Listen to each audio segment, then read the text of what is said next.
JEE Main 2024 6 All India ranks under 100. Admissions open. Kakinada and Visakhapatnam. Aditya Junior Colleges.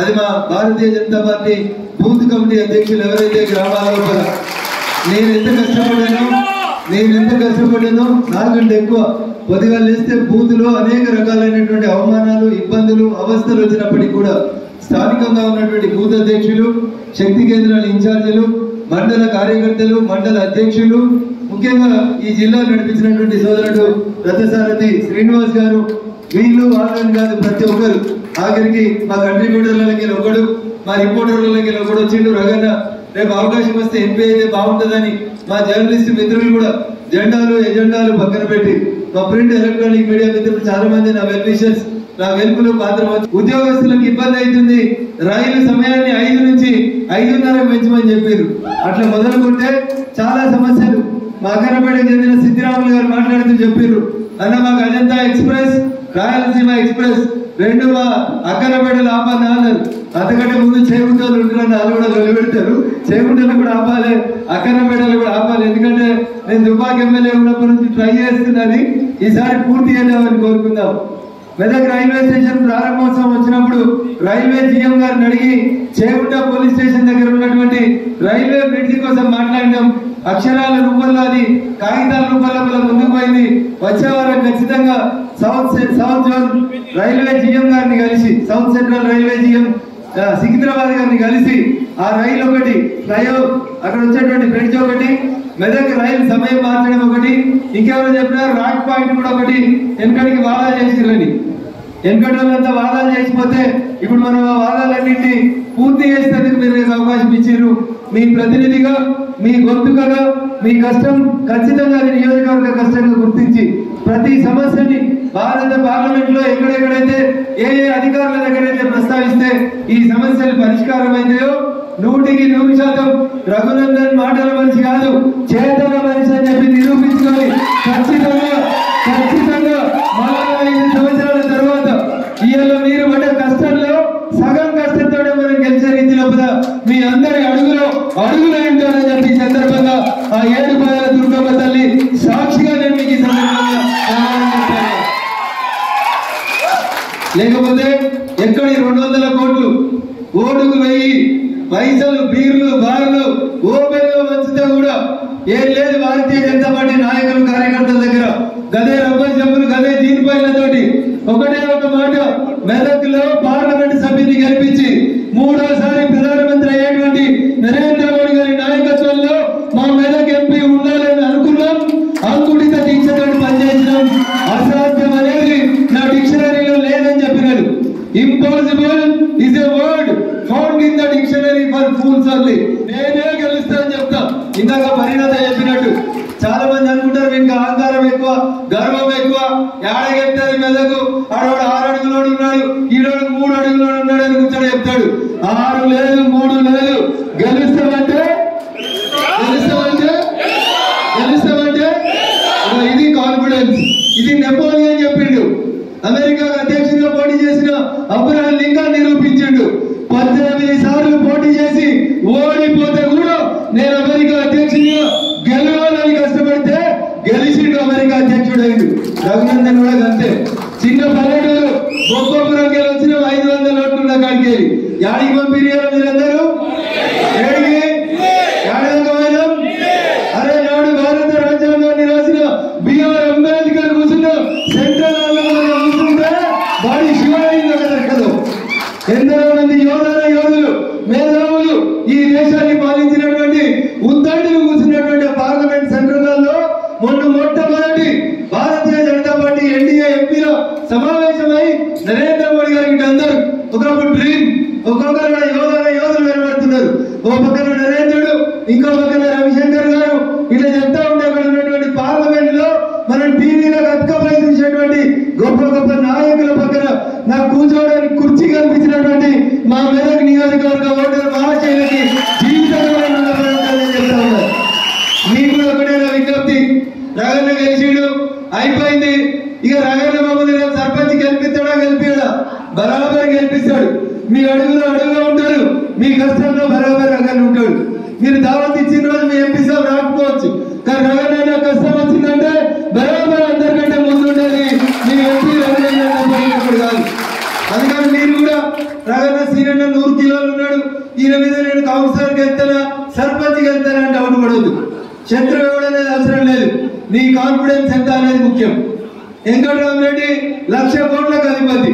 ఎన్ని కోట్లకి? 1,00,000 కోట్లకు అధిపతి. 100 కోట్లకు ఎకరం చొప్పున 10 ఎకరాలు కొన్నాడు అంటే 1000 కోట్లు వైట్ మనీ పెట్టి భూమి కొన్నాడు. వాడికి 200 కోట్ల లెక్క అవుతాయా? అయితాయా? వాళ్ళ సార్కి ఏమన్నా లెక్క అవుతాయా? మరి మన ముందు అవి లెక్క పెట్టినామా? మనం పెట్టినామా? గట్టి పోస లెక్క తీసి వాడు 200 కోట్లని ఆ 7 పాయల దుర్గమ్మ కాళ్ళ కాడ పెట్టి నిలబడ్డావా లేదా? మెదక్ నిలబడ్డదా లేదా? గెలుస్తామని ఇదే వంశనాలు చెప్పిన నేను. గెలిచినవా లేదా? ఎవరి కృషి? ముంగటిన్నోళ్ళ కృషి. ముందున్నోళ్ళ కంటే ఎక్కువ ముంగటిన్నోళ్ళ కృషితో గెలిచినాం. ఎందుకంటే ప్రతి బూతులో ఎదురున్నాడు వై వంచితే మందు వంచితే వాడు బెదిరిస్తే ఏ రోజు కూడా తరవంచలే. అవసరం ఉంటే నాకు ఫోన్ చేసిరు, రగన్న ఏం చేయమంటామని అడిగితే నేను ఇచ్చిన చిన్న సలహాలతోటి ఎవరినైనా ఎదుర్కోవచ్చని నిరూపించినవా లేదా? ఇది సెల్ఫ్ కాన్ఫిడెన్స్, ఇది ఆత్మవిశ్వాసం. స్వామి వివేకానంద చెప్తాడు, ఇనుప గంటలు ఉక్కు నరాలు కలిగిన వాళ్ళు నాకు 1000 మంది అవసరం లేదు. ఎంతమంది చాలు? 10 మందిని ఇయ్యి. ఎంతమందిని? 10 మందిని ఇయ్యి. మెదకులో మేమే గెలవాలి, అన్ని ఎంపీపీలు జడ్పీటీసీలు అనే గోల్ ఉన్న ఎవరైనా ఉంటే రేపటి నుంచే పనిచేసి మొదలు పెట్టుకుని రగన్న నోటిఫికేషన్ రాలేదు కదా, నాకు టికెట్ ఇస్తే 10 కోట్లు పెడతా ఉంటాడు. భారత ప్రజాస్వామ్యం డాక్టర్ బిఆర్ అంబేద్కర్ గారు చెప్పారు, 1,00,000 కోట్లున్న వెంకటరామరెడ్డి ఓటుకి ఎంత విలువ ఉంటుందో పొద్దుకి మాపడికి మూవలేని మా కార్యకర్తల ఓటు కూడా అంతే బలం ఉంది. అంతే. కొద్దిసేపటి క్రితం ఈడీఓలు వచ్చినట్టు పాపం దాడికి మీకు ఇంకా తెలియదు, వెంకటరామరెడ్డి దగ్గర రాలేదు. అది చిన్నది పక్షి. ముఖ్యమంత్రి మాజీ ముఖ్యమంత్రి చంద్రశేఖరరావు గారి మీద ఈడీ ఇప్పుడే కొద్దిసేపటి క్రితం కేసు నమోదు చేసింది. ఏం చెప్తారు? జనవంతులు ఏం చెప్తారు? వారి చెడగొట్టకురా, ఎవరికి అన్యాయం చేయకురా, అన్యాయం చేస్తే పాపం కలిగి పోతామని చెప్తారా చెప్పారా? వెంకటరామరెడ్డి గారు మెదకోట మెదకులో బీఆర్ఎస్ కోసం కష్టపడి జెండా మోసి ఏడ్చి ఇందాక నరేంద్ర అన్న చెప్పినట్టు ఊర్లో వెళ్ళిపోయిన కార్యకర్తల ఉసురు ఎవరికి తాకింది? వెంకటరామరెడ్డికి తాకింది.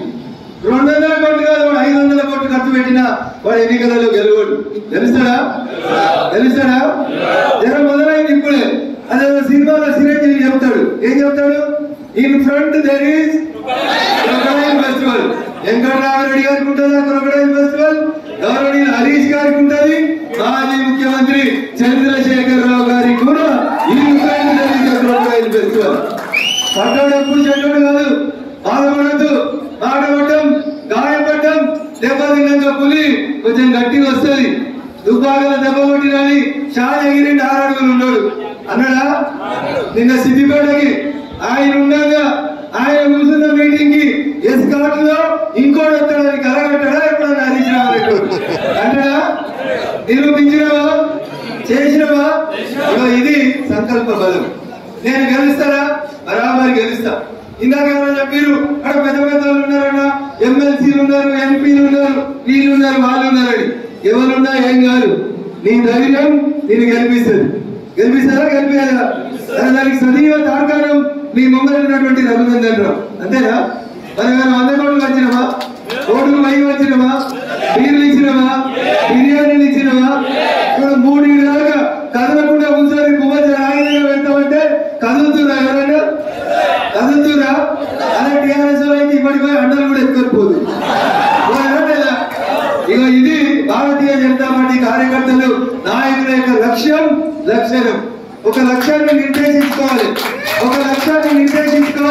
నేను సర్పంచ్ కావాలి, నేను ఎంపీపీ కావాలి, నేను ఎమ్మెల్యే కావాలి. ఈ కష్టంలో ఏ దాకైనా పోవాలి. మనం ఏడు దాకైనా పోవాలి. శ్రీశ్రీ ఒక మాట చెప్తాడు, చాలా సమానంగా చెప్తా. నేను పోతే పోని, నేను ఈ యుద్ధంలోకి దిగినాక చాలా మంది పోయిరు, పోతే పోని దాంట్లో సతీ ఉందా, సుతుడు ఉన్నాడా, ఇంకెవరు ఉన్నారా పట్టించుకోకు. యుద్ధం మొదలు పెట్టిన తర్వాత యుద్ధం గెలిచేదాకా మళ్ళీ ఇంకా తిరగది చూడదు. పోయిన ఎవరిమైనా దాని గురించి పట్టించుకోదు. పోతే పోనీ సుతులు సతులు, వస్తే రాని కష్టాలు నష్టాలు. కానీ లక్ష్యమైంది మెదక్ పార్లమెంట్ గెలవాలే. నరేంద్ర మోడీ గారికి గిఫ్ట్ ఇవ్వాలనుకున్నాం, ఇచ్చినవా లేదా? మరిన్ని వీడియోస్ కోసం ఛానల్ ని సబ్స్క్రైబ్ చేయండి, లేటెస్ట్ అప్డేట్స్ కోసం వాట్సాప్ ఛానల్ ని ఫాలో చేయండి అండ్ లింక్ డిస్క్రిప్షన్ లో ఉంది.